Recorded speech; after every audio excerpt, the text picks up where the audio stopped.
नहीं, बात करेंगे इस वीडियो में हम acid base and salt unit के नेक्स्ट कंसेप्ट के बारे में या नेक्स्ट कंपाउंड के बारे में। इससे पहले जो हमने कंपाउंड पढ़ा था वो कौन सा था आपका, कॉमन सॉल्ट के बारे में। अब जो हमने पढ़ना है that is caustic soda. Caustic soda is a common name. Caustic soda क्या है, कॉमन नाम है।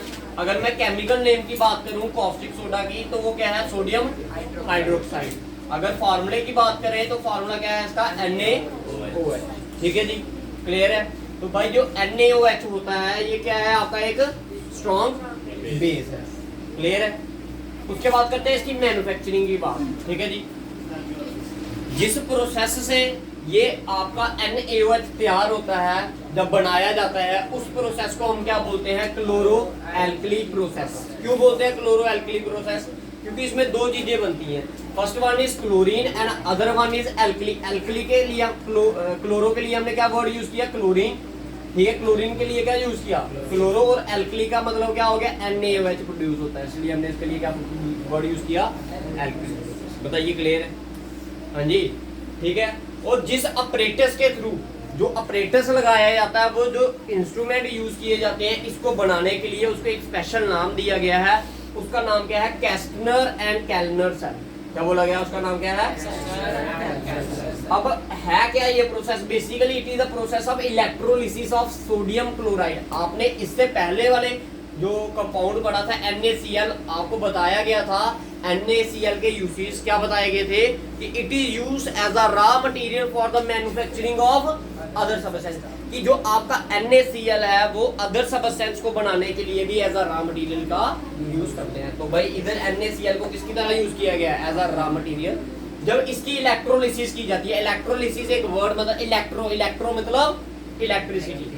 इलेक्ट्रो का मतलब क्या होता है, इलेक्ट्रिसिटी। मतलब क्या हुआ, मतलब ये हुआ कहने का कि जब आपका क्या NaCl में से क्या पास किया जाए, करंट पास किया एक्वस फॉर्म में। भाई जब ये लिक्विड फॉर्म में, जब इसमें से क्या किया पास किया जाएगा, करंट पास किया जाएगा, तो ये टूट जाएगा। क्या कर जाएगा, ये टूट जाएगा। भाई Na अलग हो जाएगा, Cl क्या हो जाएगा, अलग हो जाएगा।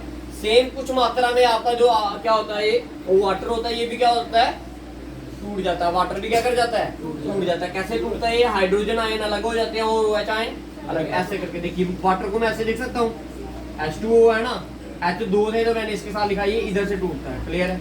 जो H बनाता है वो पॉजिटिव आयन बनाता है और OH क्या करते हैं, नेगेटिव आयन बनाते हैं। क्लियर है, ये टूट गया। अब इधर से आपका जो ये Na पॉजिटिव आयन आया, इधर से क्या OH नेगेटिव आयन आया। जब दोनों ने कंबाइन हुए तो क्या बनाया इन्होंने, NaOH। क्लियर है, समझ आ गया। अब देखिए भाई, अगर इस पूरे रिएक्शन को हमने कंप्लीट वन रिएक्शन में अगर लिखना होगा तो क्या बोलेंगे उसको, किस रिएक्शन में लिखेंगे।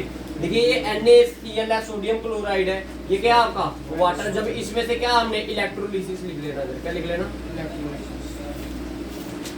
जब इसकी इलेक्ट्रोलिसिस की गई तो ये क्या कर गया, टूट गया। कैसे टूटा है तो देखिए ध्यान से, NaCl प्लस HOH। बताइए, क्लियर है। ये यहाँ से टूटा, ये यहाँ से टूटा। क्लियर है। इन्होंने बनाया NaOH प्लस इधर से O, देखो इधर से क्या बना आपका Cl2, इधर आएगा आपका H2, क्या आएगा आपका H2। ठीक है, प्लस क्या बनाएगा ये H2। तो क्लियर है, ठीक है जी, समझ आया। ठीक है जी, क्लियर है। तो इस पूरी रिएक्शन को हम क्या बोलते हैं भाई, क्लोरो एल्कली प्रोसेस बोलते हैं। और इस पूरे प्रोसेस को क्या बोलते हैं, कैस्टनर एंड कैल्नर सेल। क्या बोलते हैं, कैस्टनर एंड कैल्नर। क्लियर है, हाँ जी, क्लियर है। अब बात करते हैं इसके यूसेज की। क्या करते हैं बात इसके यूसेज की, भाई यूसेज ऑफ कॉस्टिक सोडा। सबसे पहला वाला ये यूज है इसका एज अ बेस। बेस जो होते हैं जब उसको टच करते हो ना, वो सोपी टच देते हैं आपको, बड़े स्मूथ होते हैं, बड़े ज्यादा क्या होते हैं, स्मूथ होते हैं भाई। तो भाई manufacturing of soap and detergent, ठीक है, आपका सोप बनाने के काम भी आता है और ये डिटर्जेंट बनाने के भी काम। नेक्स्ट यूज जो है इसका वो क्या है, use in paper industry. Paper industry में भी इसका क्या होता है, ठीक है। पेट्रोलियम रिफाइनिंग, पेट्रोलियम रिफाइनिंग के लिए भी किसका यूज होता है आपका, sodium hydroxide. For mercerising cotton. अब इसका वर्ड का मतलब क्या है, आपने अक्सर सुना होगा शादियों में पगड़ी वगैरह बांधते हैं ना,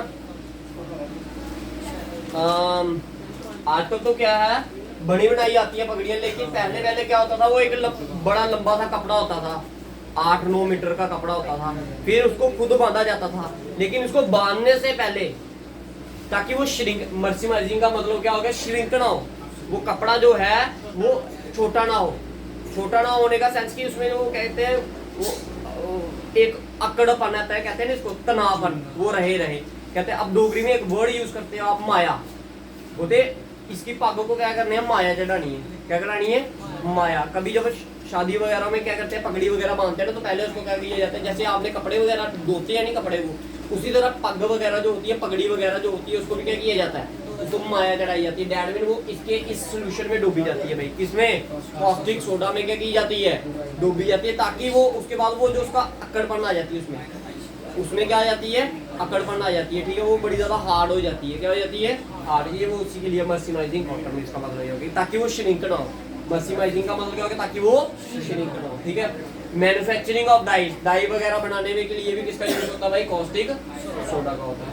in making of artificial fibres, fibre वगैरह बनाने के लिए भी किसका यूज होता है, कॉस्टिक सोडा का यूज होता है। लेकिन अब एक बात और याद रखनी है आपने, जो उसके जो प्रोडक्ट्स बनते हैं ना, अदर प्रोडक्ट, जैसे क्लोरीन बन गया और क्या बन गया, H2, इसके भी बड़े ज्यादा यूसेज होते हैं भाई। इसके जो बाय प्रोडक्ट्स बनते हैं, इसके भी क्या है, बड़े ज्यादा यूसेज। जैसे क्लोरीन बना, क्लोरीन का यूज कहाँ पर करते हैं, जैसे आजकल अक्सर देखा होगा स्विमिंग पूल्स वगैरह होते हैं ना, कभी डुबकी वगैरह लगाओगे ना उसके अंदर, तो अगर कभी बाई चांस आपके मुंह वगैरह के अंदर पानी चल जाएगा ना, तो उसका टेस्ट ही कुछ अलग होता है।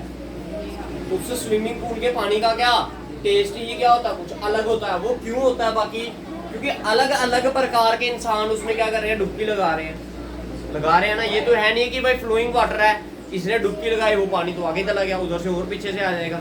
लेकिन वो एक बंद कमरे के अंदर जैसा ही होता है, ठीक है। तो जब डुबकी लगाते हैं, बड़े ज्यादा इन्फेक्शन वगैरह होती है, क्या पता कि इसको क्या इन्फेक्शन है, ठीक है। तो एज अ इन्फेक्शन को, जर्म्स वगैरह को मारने का काम करता है, ताकि उससे हमें इन्फेक्शन ना हो।